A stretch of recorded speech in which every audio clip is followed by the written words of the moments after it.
L'HIC, ou bien l'hypertension intracrânienne, est une condition qui est due à l'augmentation de la pression à l'intérieur du crâne. Le crâne qui est inextensible, donc l'augmentation du volume de l'un de ses constituants va entraîner une augmentation de la pression et une hypertension intracrânienne. Les constituants sont soit le volume du parenchyme cérébral ou bien la pression hydrostatique du liquide céphalo-rachidien. Donc, la HIC est une extrême urgence médico-chirurgicale qui impose un apport très rapide en milieu neurochirurgical avec une surveillance médicale. Après ça, faites très attention à ne jamais faire une ponction lombaire. La ponction lombaire est très interdite. Pourquoi? Parce qu'elle va entraîner un engagement cérébral, aggraver la condition et cet engagement va retentir sur les fonctions vitales du corps du patient.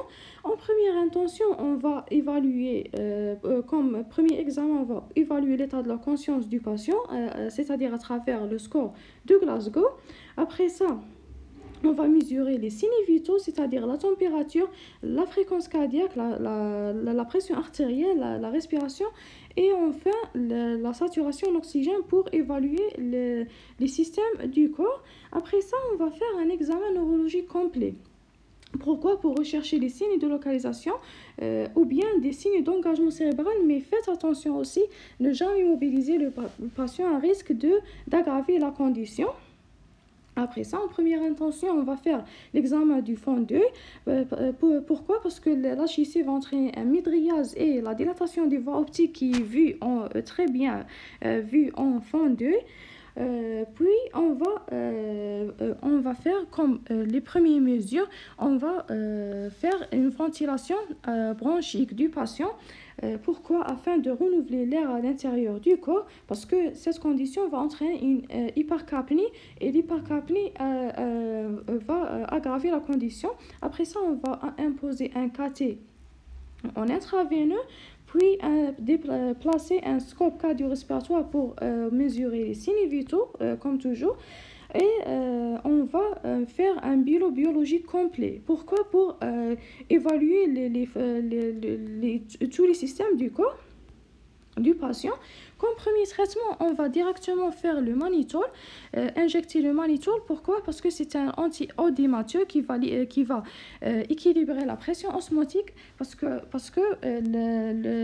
l'HIC est dû principalement à l'œdème. Cet œdème va entraîner une augmentation du liquide. Le mannitol va libérer ce liquide des cellules vers le milieu interstitiel et donc c'est le traitement de première intention. Après ça, comme examen complémentaire, le premier à faire c'est après le fond d'œil, c'est le scanner. Le scanner est très évocatrice avec ou sans l'injection. On va voir très bien la tumeur ou bien la condition qui cause l'hypertension intracrânienne.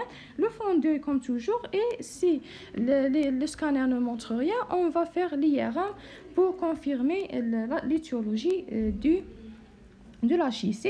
Comme traitement, on a deux types de traitements. On a le traitement médical qui consiste principalement en les médicaments anti-odémateux, c'est-à-dire les diurétiques, les corticoïdes, le mannitol.